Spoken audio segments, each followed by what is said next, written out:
বিধ্বস্ত অবস্থা এবং সেইখানে বিরোধী দলনেতা তিনি রিলিফ ক্যাম্পে গেলেন, যে অঞ্চলগুলো একেবারে ধসে বিধ্বস্ত সেই অঞ্চলগুলো ঘুরে দেখলেন। কি বলবেন সব মিলে কি অবস্থা? প্রচুর মানুষের ক্ষতি হয়েছে এবং যাদের গেছে তাদের ওখানে রিইনস্টেট করা যাবে না।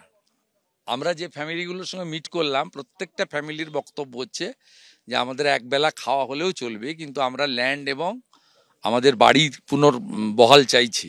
কারণ এখানকার যারা লোকাল পিপল আছে, আমাদের লোকাল বিজেপি লিডাররাও আছে, এরা বললেন এখানে যে ল্যান্ড সিচুয়েশন আছে এখানে ওই জায়গায় আর নতুন করে বাড়ি হবে না।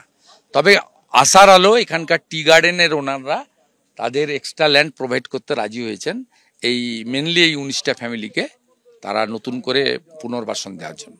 মানে এটা কি আপনারা কথা বলে তাদেরকে রাজি করালেন? আমরা খবরটা নিলাম, রাজি করলাম। এখানে অন্য লোকরাও ছিলেন যারা রিলিফ ক্যাম্প দেখাশোনা করছেন।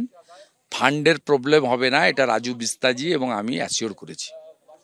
এবং যারা মারা গেছেন তাদেরকে স্টেট গভর্নমেন্ট যেমন 5 লাখ দিয়েছে, 2.5 লক্ষ টাকা করে প্রাইম মিনিস্টার রিলিফ ফান্ড থেকে দেওয়া হয়েছে। আমি আমাদের এমপি এমএলএরা বিজেপির আমরাও 2 লক্ষ টাকা করে তাদের দেব ঘোষণা করেছি। তারা 9.5 লক্ষ টাকা করে পাচ্ছেন।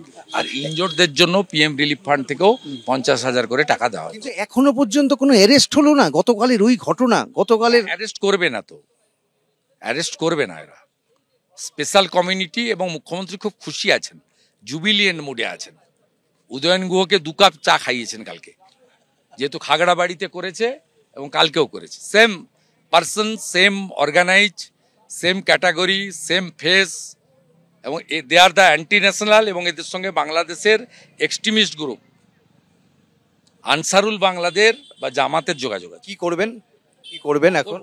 Already started.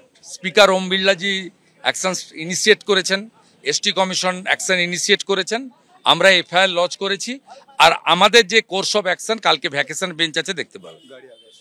সব মিলে কিন্তু শুভেন্দু অধিকারী মনে করছেন যে ঘটনা সে গতকাল ঘটেছে সেটা ভয়ঙ্কর, এবং একই সঙ্গে অবিলম্বে যে পরিবারগুলো সব হারিয়েছে তাদের অন্তত বাসস্থানের একটা করে ব্যবস্থা করে দিতে হবে, এমনটাই কিন্তু দাবি করলেন বিরোধী দলনেতা।